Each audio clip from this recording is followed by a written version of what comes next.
Hello, friends, and welcome back to another episode of Project Stargate Fringe Research. It is March 23rd, 2022, in the year of our Lord. And today I want to share some insight on the way me and Vince and Greg research. Now, some of you may be wondering, why do I care anything about that? Well, the answer to that question is this. We have weekly meetings, and during the course of these meetings, where we do our what we call group research, and sometimes these conversations might start with one topic and evolve into many different things that can correlate or tie in with what we're discussing. And a lot of these conversations become very, very fascinating.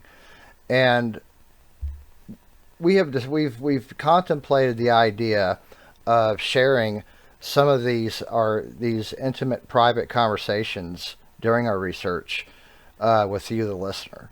What I'm about to present to you is a collection of conversations we've had in recent meetings when going over our research and doing our group research together as the three of us, with myself, Vincent Moore, our science advisor and co-host, and Gregory Ship, our historical advisor and co-host as well. I believe that I'm very convinced that the listener will find this riveting, some of this information that we discuss very riveting, fascinating, and insightful. And we just thought it'd be cool to share our thinking process with you guys. And we had recently we were getting ready for a podcast that's coming up on March 31st with Mike Ricksecker, and we're going to be talking about the shadow people, sleep paralysis, and his show, The Alaskan Triangle.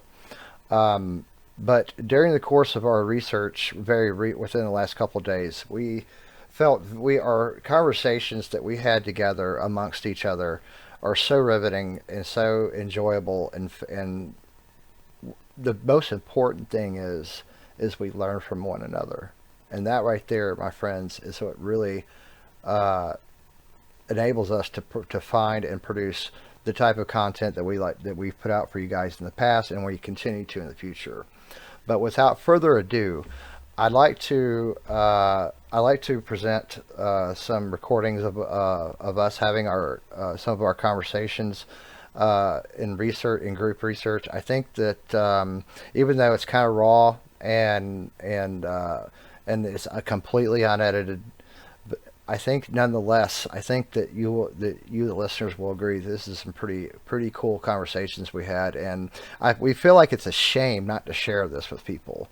But without further ado, I'm going to present to you about a little over 40 minutes worth of conversation that we recorded recently, and I hope you enjoy what you're going to hear, and maybe gain some insight, or if nothing else, make you question reality. In these conversations, we talked about sleep paralysis. We talked about the shadow people. We got into a little bit about meditation and psychedelics. I hope you enjoy this conversation that we had. And if you do enjoy it, please like and subscribe. Hit the like and subscribe button on whatever platform you're using, whether it's YouTube, Podbean, Spotify. We would love to have. We'd be very grateful for your support, and I hope you enjoy this information that we present. From here out, just giving you guys a heads up. And it doesn't really matter where in time you are. So, like in our present point in space time, if we were sitting in this house, we would see that recording from a different point in space time. It doesn't really matter whether we're in different points. So that's always been the conclusion I've come to based on what I've read and what I've heard people say. And So and again, fellas, I just want to let both of y'all know I hit the I did go. We're getting deep here. I decided to go ahead and hit the record button, so maybe we can talk. We can share this conversation in some degree, maybe with some of our listeners in a short segment. But what we were talking about was the what a residual haunting might be, and I think it definitely has something to do with time. And there's other elements involved as well. Are you familiar with those other elements that come into play? Either one of you guys, like I've heard limestone has something, sometimes that comes into play, granite, and some water, other elements. yeah, water comes like water is always a really some Hmm. type of running water or body of usually running water. I've heard more often always comes into play with that because water is a conductor, and so it produces electricity. I mean, some type of energy, and it just produces some type of energy that I think anything really can feed off of. So you know, I would. I guess the point in bringing up that show I was watching is I would actually really like to understand, like you said, Mark. I would really like to understand exactly what a residual haunting is, like what their true nature is.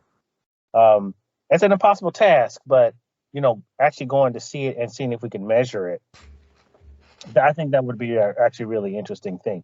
The other thing about that too, though, is that if you have an EMF meter, even in residual hauntings, that actually creates some type of reading and it creates some type of energy with it. So I think that's actually really intriguing, even if it's residual and not an intelligent haunting. Absolutely, Greg. What's your thought? Well, oh wait. Go ahead. Well, my $1 million question would be is how someone's actions are able to be recorded in three-dimensional space. You know what I mean? It's like if I'm sitting here talking to you right now, 15 years from now or 20 years from now, someone who would be living in this apartment is going to see me sitting at a desk talking to nothing. That's one. What I'm wondering is how that's actually able to happen. Yeah, and that brings back, see that right there, the way you just described that scenario, which is basically the same thing that we've been talking about, but you kind of, in a way, to me, you kind of described it in a little bit different context, just slightly different. So the way you described it, it sounds to me that screams clairvoyance to me. Mm-hmm. Being able to view events or objects or whatever in other areas of time and space with your consciousness. Well, I see what you're saying, but I think that I guess in my mind residual is a little bit different because we are all sitting here talking. So if I was I'm at Greg's house and we're sitting talking, I mean that wouldn't really. I guess somebody that's remote viewing or somebody that's using some type of clairvoyance could actually somehow, I guess, use the same mechanics in order to come to the point in time where we're sitting there having a conversation at his desk. Mm-hmm. But I think that residual haunting is a little bit different because, for one thing, for them to happen requires energy of some sort.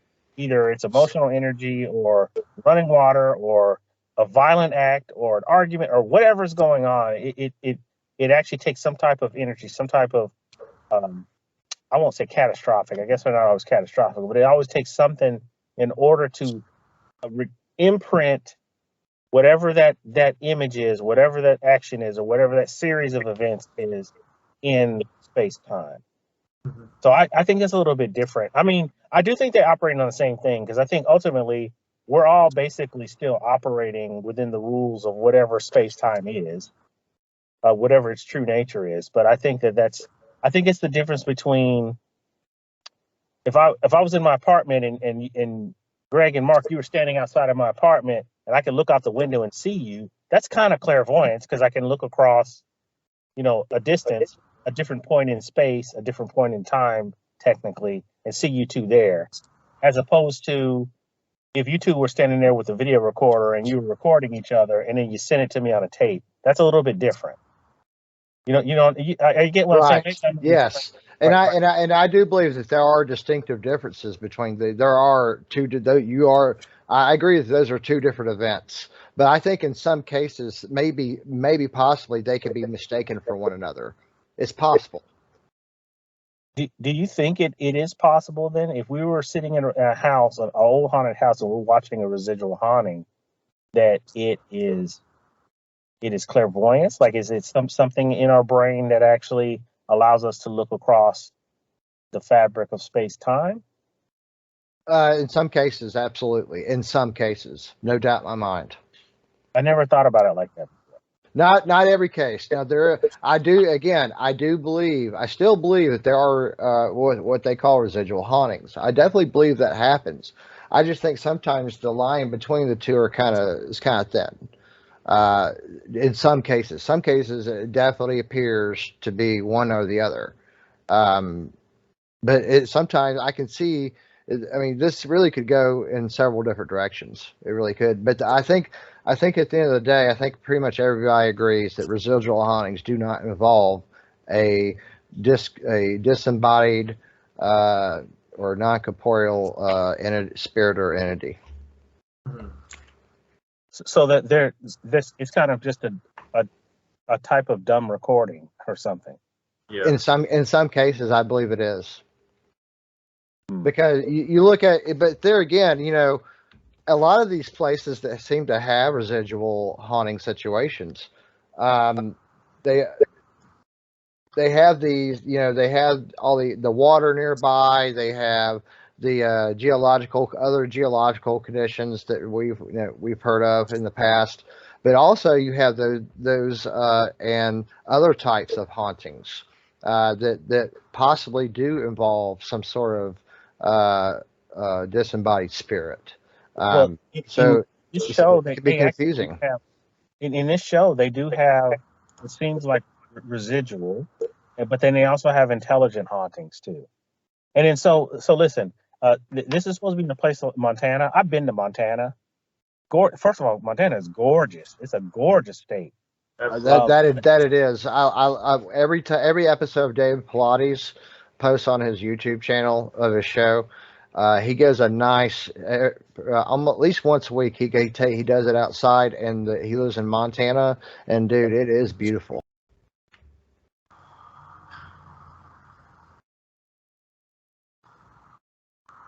Hit it. Continue. Montana. When I went to Montana, I went to the Fort Peck Reservation. It's a Lakota Sioux reservation. I went to visit a friend of mine, and she was telling me about, we were in one part of the reservation.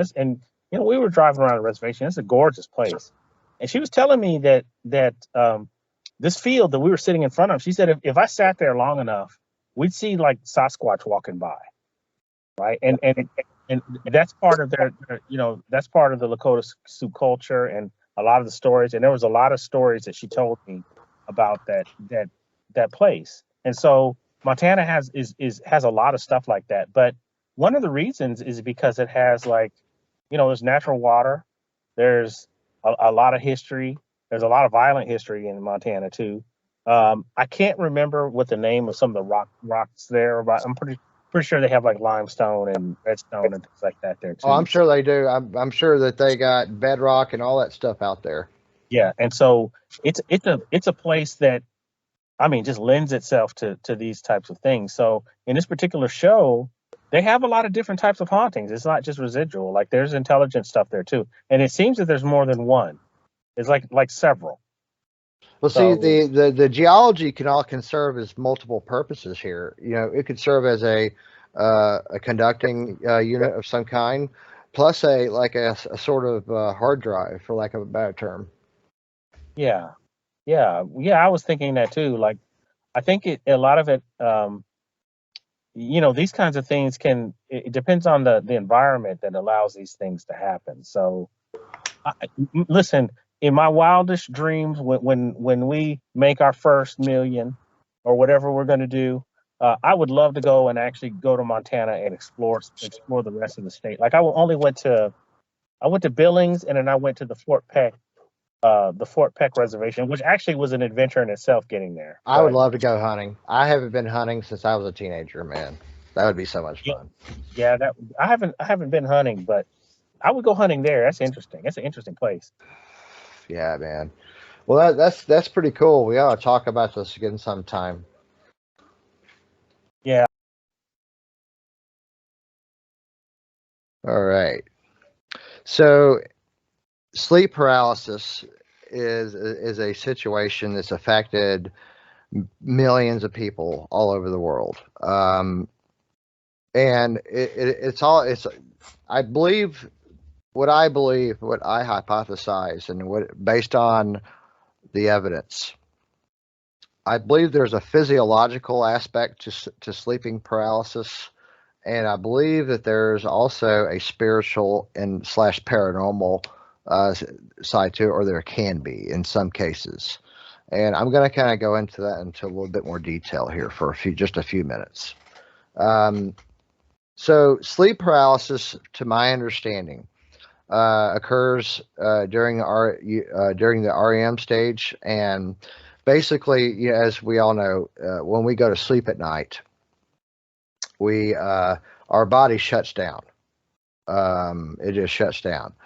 So that means your eyes, your muscles and stuff like that, it's all supposed to be shut down. Okay. So during sleep paralysis, for some reason I don't know, that malfunctions a little bit. Your body is still shut down, but your eyes are not, and you kind of wake up.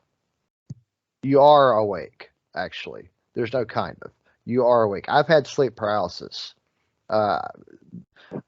many times in my youth. I haven't had it in a long time. It's been years for me. I think around the time I met Sandy. It's been a while. But either way, sleep paralysis, I think there's definitely a physiological side. And then there's, in some cases, there is definitely some paranormal aspects. And I'm going to give you a breakdown of why I say that. So all over the world, people have reported having sleep paralysis and experiencing multiple different types of phenomenon. One of the common ones that's been going on for a long time is the hag. Are you guys familiar with that? Actually, after you tell me about this, I have a few stories about this. Okay, that's actually great. I look forward to hearing that. But are you guys, Greg? Are you familiar with it? A little bit. Okay, the hag is like an old woman that people who have sleep paralysis, they'll wake up paralyzed, and this old, horrible looking, scary, even demonic looking old woman sits on their chest, and they suffocate, and sometimes they'll I've heard of them strangling and other things. Mm-hmm. That's one of the entities that people encounter. Another entity that's very common is, of course, the shadow people. There's different variants of the shadow people. There's the Hat Man, which is supposed to be one of the worst, scariest ones, from my understanding.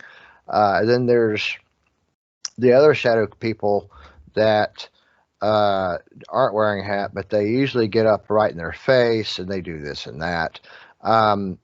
There was a case that I learned about years ago, and I'm going to try to find more information on it, and maybe we can talk about it in an upcoming podcast.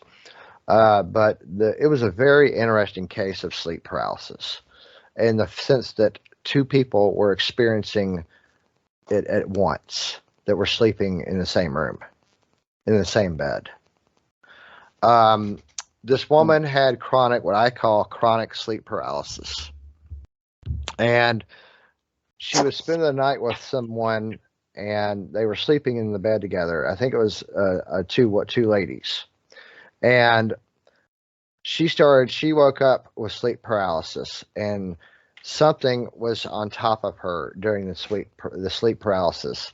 And after it ended, her friend stated that she had sleep paralysis, and she saw something on top of the other lady, but she described it as a black cat instead of like a shadow person, like a person.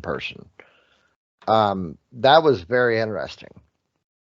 What are your thoughts? I mean that sounds about right. Like I've heard about experiences over time, and I've had experiences with that over time too. So that's about like it. That's about right. Vince, tell me what you know about. Tell me you said you've heard some testimonies of people who experience sleep paralysis. Tell us a little bit about that. Well, I have over the years. Now, when I was a kid, I used to get them a lot, and so when I would be at, I remember one night because I used to when I was about, man, let's see, I must have been about 9 or 10 because we had just moved into the house that my parents live in now, and so we moved into that house at nine, and I used to share my room with my little brother, and my brother's like 4 years younger than me, and so I remember the first time that I actually remember that vividly is that my body wasn't moving and I was awake, and there was something black sitting on me, and I remember um I at least the way that I thought I was kind of screaming for my brother and talking to my brother and telling him, hey, come and wake me up. And he didn't. Like he said that I was asleep, and then so suddenly I came out of it, and so I said to my brother, I was like, "Hey, how come you didn't come and help me?" He's like, "What are you talking about?" I said, "Well, I couldn't move, and there was something on me." He's like, "I didn't hear you. I didn't see it." So I would have those every once in a while, and so also too tied to that, every once in a while when I'm asleep, I will say that I get up and move around my room or in the house or wherever I am. And sometimes when I do that, I see things like I see like shadows. Actually, I had an experience the other night. I was asleep. As a matter of fact, I was asleep and I yelled out because there was something in the room. It looked like just a ugly lady with long hair. Oh, that's creepy. That's creepy as hell, man. Yeah, and so now listen. Over the years, and this is part of this has to do with meditation and training your mind. So whenever I get sleep paralysis, uh, uh, I might be paralyzed for the time being, but I actually know how to force myself to. So I don't stay in it that long, and I don't really. I don't really have any fear of things that I encounter in them because I've over the years I've learned ways to protect myself from those types of things. So I'm not saying everybody can do it, but if you do, training your mind actually helps a lot. Like a lot. Like meditation helps a lot if you have it, because like if I have it, because every time when I do have it, I don't always see things. Like sometimes I just have it, but when I have it, I just force myself to wake up. Right. Like once I recognize, oh, okay, I'm having sleep paralysis. I just force myself to wake up. If something is there, the best way I can put it is I kind of push whatever it is away and then wake up. But that just comes with mental training. That's the best way. I think comes with meditation. That's the best way I can put that. Do you think meditation can prevent sleep paralysis? I think that meditation. I mean, I know you're probably not going to know. Look, I'm sorry. Be hypothetical. Don't be literal. Be hypothetical. No, I was going to give you my opinion. It's only an opinion because I can only speak for myself. But I think that meditation actually gets you past a lot of things. Like if you have things if you have things bothering you, I had a Roshi tell me this. I had a Buddhist priest tell me this. So if you encounter things, like when you meditate long enough and you meditate deep enough and you actually get fairly deep at it, sometimes you're going to actually see stuff and you're going to encounter stuff. Like sometimes Buddhist priests will tell you these things. And so I think that meditation helps a lot with with you mentally and spiritually. And I think that anything, it has to be fairly strong. You have to be fairly strong spiritually. Now, I'm not saying that you can deal with everything that comes at you, but I think that you can deal with a lot of things that comes at you. Like you can deal with better. So meditation can either go really good or really bad. That's what I've been hearing. That's what I've kind of understood for a long time. I heard you have to be careful with medication. Like you have to do it there's a right way and a wrong way to do it. Is that accurate? I don't know. I've never heard that. I have very consistently. Oh, who said that? I mean, I don't doubt you. I'm just saying. Just over the years. It's just I've heard a lot of like I know I like to do a type of meditation myself. It's more of a prayerful type meditation, but like I've heard that it's like the way I've heard it described is when you meditate to a certain degree, you're unlocking your consciousness essentially. So therefore, if your consciousness is quote unquote unlocked, that you might be susceptible to other influences. I guess, does that make sense? Am I making sense here? Well, I've heard this in the standpoint of if you do meditate and you begin to you learn you begin to do astral projection, then yes, it can present problems for you. But even with that though, if you're meditating properly, I'm gonna preface this because I learned meditation through martial arts and Buddhism, and so when they teach you to meditate a particular way. So I've never really heard that there's a wrong way to meditate. I haven't heard that, but I'm not saying that it isn't. I think if you're untrained, you don't really have a teacher. I didn't really mean it that way. I think what I was trying to say was, let me rephrase that part. Okay, I apologize. I think I misspoke. So what I meant was, like, there's levels of meditation. I'm just trying to explain this the simplest way I know how to. And like, unless you have been doing it for a long time, you should only go to so far with it. Does that make more sense? I guess that could be true. I guess that could be true. I guess there are dangers to it. I mean, because if you do get to a certain point, you're going to see stuff. But then, having said that, right, and that's what I'm talking about, is people seeing things and things happening.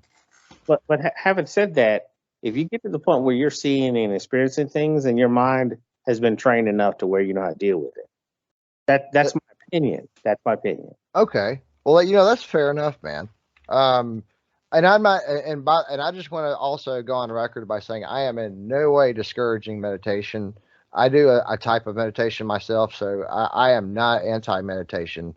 I think it's good for you. I think it's healthy, and I think that it's compatible with virtually any religious belief system I can think of. So I am totally all for meditation. I think the message I'm kind of trying to convey is make sure you know what you're doing. Well, I think that's actually a fair statement, because I think it's like anything else. So most of the time, before I started practicing Buddhism, I meditated, so to speak. Right. And to be quite honest, I didn't really get anything out of it because I wasn't doing it the right way. So my first attempts at it, when I was trying to learn how to quiet my mind and things like that, they were so pitiful that it was just relatively weak. I just didn't really have any way to, I wasn't ever in any danger of unlocking anything because I just didn't know what I was doing. I'm gonna throw a wild card in here. Y'all ready for this, Greg? Yep. All right. So here's a wild card on this. THC, cannabis, and meditation. What are your thoughts? Go. Greg, you first. I think that it actually might help because I know that it would probably lower any kind of anxiety. It'd probably help you get into that sort of a Zen-like state when trying to quiet your mind. I know it really helps me with my anxiety most of the Yeah. time. But yeah, that's really cool, man. Good. I think, you know, the relaxation, I guess it depends on what strain. I guess if you're like depending on, I would think a hybrid strain would be good for meditation itself, unless you're wanting to go to sleep, then I guess an indica would be better. But either way, Vince, do you think, bless you, do you think, Vince, that possibly mind altering substances like, THC would help you? Would it hinder or help meditation? And what possible effects would you hypothesize that it would have on the meditation itself? Actually, anything that kind of alters your the flow of I guess the best way to put it, the flow of your mind will help with that. But you got to be kind of careful. So, okay, so I'll give you a couple of examples. I've never really tried any hybrid blends of anything like that. I've never smoked any of it, so I don't know the experiences of it. But like alcohol, actually, even will kind of put you in a certain state. Like it gets rid of your inhibitions, and so when you don't have any inhibitions, you're willing to try anything. I won't say try. Well, I won't say try anything, but you're less likely to talk yourself out of it.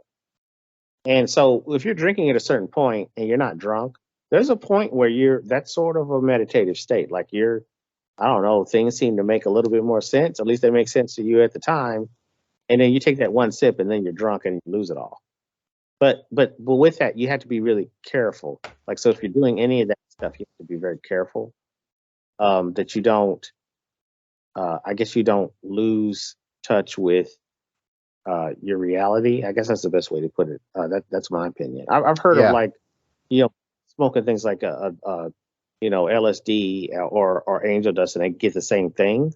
They achieve the same state, but that could go really wrong if you don't do it right. If you're not really trained and you're not with somebody that's there watching you, and you just don't take the right amounts, you don't do it right. That could go really, really, like to get to the point where you're psychotic and you're not coming out of that. Yeah, so, I agree with you on that. That's a good point. And like I know that there's some therapists out there that are experimenting with like hallucinogenics and of different kinds, mainly psychedelics, what is it, mescaline, I think, and some other stuff. They're experimenting with this stuff for therapy, and to my understanding, when done in controlled settings, that it can be very extremely helpful. But yeah, I wouldn't recommend somebody doing it on their own. That's just asking for a problem. Indigenous shamanic practices. I hope I said that right. Around the world, I mean, most of them use something like that. They use some type of natural mind altering substance. The problem with that is you have to do that in a particular setting, because people. I don't know how you feel about shaman. We could probably talk about this in another show or another time. I don't know how you feel about modern day shaman, but they're very difficult to find. Actually, I'm of the belief that you don't go find a shaman; they find you. Pam Nance is a shaman. Yeah, and they find you. You don't go find them. And so a lot of them, I'm really skeptical about most, not all, but most modern day shaman. So, but in those practices, they use that type of stuff.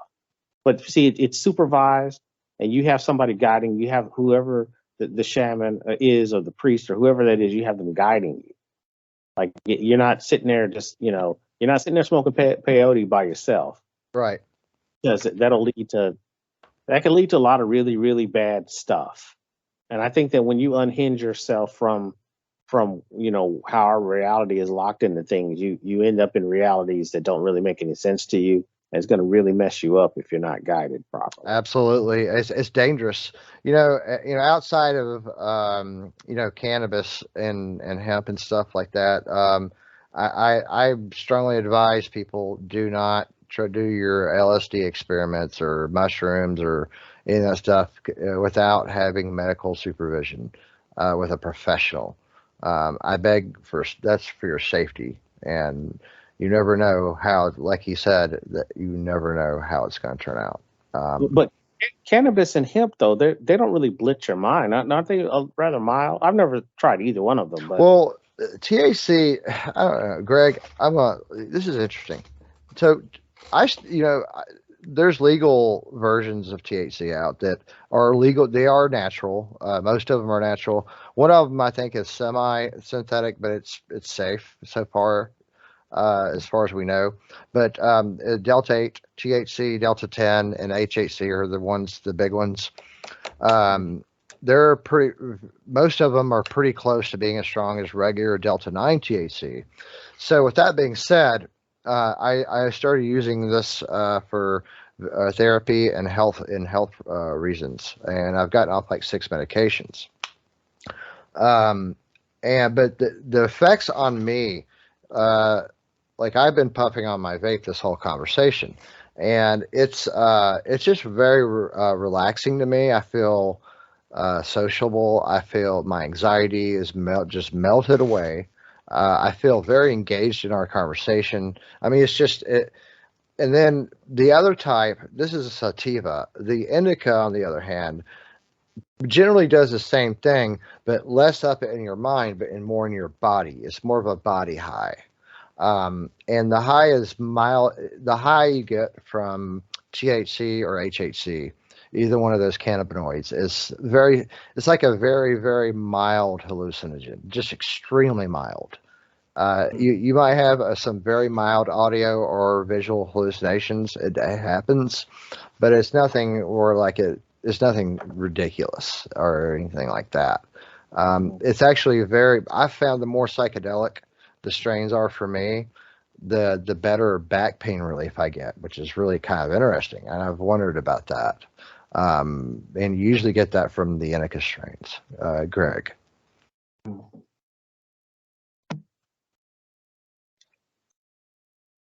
Greg. Yes. Yeah. I do find that interesting. As a natural herb, I've heard people that use it to help with back pain, leg pain. I've heard they use them to help with people who have seizures often. It also helps as well. Mm-hmm. But I can't comment on that because I am not a user, unfortunately. Right. But that's from what I've heard from people who have those types of issues. Yeah, I mean, it's helped me out with a lot of stuff because a lot of these prescription medications, God only knows what they do to you in the long term, for one thing. But either way, that sleep paralysis, it's something that affects a lot of people all over the world. It does. I've had it many times. I have too. Can you share with us, Greg? Can you share with us some of your experiences? Well, I think the most recent one was actually last month, and I had my sleeping mask on. I usually wear that on to help me sleep, and it was like I could tell that there's a difference between the fact that I know that I was physically there in my room, in my bed, but at the same time, though, I wasn't. It's kind of a weird sensation, but I'm laying there. I was laying flat on my back, and I heard the distinct sound of my closet door opening and I was able to regain consciousness of my body and check to see if there really was someone in my apartment. I actually went through my apartment that night because I thought there was someone in there, but it was just a form of sleep paralysis. I've had that where I thought I heard my my utility light click on and off. I usually do that when I'm bored at work, and I heard that distinct sound. That also was very, very freaky. The weirdest experiences in my experience was feeling someone crawling into my bed. And this is when I was like sleeping on my side. I felt that warm feeling of someone actually being right next to you. And that none of those were ever pleasant. Okay, but stop right there for just a moment. Mm-hmm. What you just described to me sounds eerily similar to the succubus. Okay. That sounds like very similar to the succubus. I really do. That's scary. That is, and I'm sure the word unpleasant used to describe it is an understatement. But please continue. Well, that was back when I was 25 or 26, and this was before I met you actually. And just this feeling of someone putting their hand on my head and pushing it into my pillow. That was the first time I had sleep paralysis, and it was the worst I ever had. The others Sounds I like would it. say would be considered mild, but this one was probably the worst I had. It only lasted like a few seconds, but it felt that it lasted a lot more. That's how I would describe that. Damn. But I'll say this though, when you mentioned the black cat, this was something that I had when I think I was 7 or 8. And I was still living in New Jersey at the time, where I woke up and seeing a shaggy little black dog in my room. Holy crap! A dog, Yeah. like a hellhound? No, just like a small little dog. Okay. Small little dog. And I remember getting up when I just like moved to the other side of my bed and then not being able to find it again. I was like, I swear there was a dog in my room. And I just looked around and I told my mom, I was like, there was a dog in my room. And mom's like, that's impossible. But that I think was probably my earliest form of sleep paralysis at one point. Man. It was nothing terrifying. It was actually something that I was actually happy to see. So, some of your stuff, some of your testimony reminds me of out of body experiences, and so did some of yours, Vince. Do you think that correlates with sleep paralysis? Vince, let's go with you first. I personally do. I think that it's all kind of the same thing. I think sometimes so in a lot of indigenous traditions, a lot of indigenous traditions around the world, a lot of cultures believe that when you go to sleep and you go into the dream world, that's real. It's real. It's just a different state of being. It's like you go into a different world. And so I've always been under the belief that that's very possible when you're asleep. Your spirit or mind or whatever it is, it just kind of wanders off from your body. And when it's time for you to wake up, it doesn't really quite settle. Like your spirit isn't really quite attached to your body in that way. This has always been my thought on that. And sometimes that's what happens. But at the same time, when you do leave your body, and when your spirit kind of wanders off from your body, you are susceptible to things. Like you do have things sometimes coming at you. You have to be very difficult. You have to be very careful about that. So I think that's kind of the same state. Like when you're in sleep paralysis, that's probably your body not your body and your spirit not being attached properly. I mean, I'm pretty sure there's a physiological reason for that too, but I think all of these things are tied together. The physiological and the spiritual, all that stuff's tied together anyway. I do. I think that there are two separate components that are tied together and correlate for sure. Greg. I don't think I have a comment at this point. Right on, man. Right on. Okay. So next on our next episode of Project Stargate, Mike Ricksecker will be with us, and I should be done reading his book hopefully in the next several days. And I'm really looking forward to having him on the program, and we're going to definitely talk about this, the topic of sleep paralysis and the shadow people. And I think it's going to be riveting. I think it's going to be. I can't wait to hear about him talk about his show, The Alaskan Triangle. It's going to be great, and I look forward to. I'm really looking forward to having that conversation, and I appreciate the both of you, your time with this conversation as well. Thank you very much.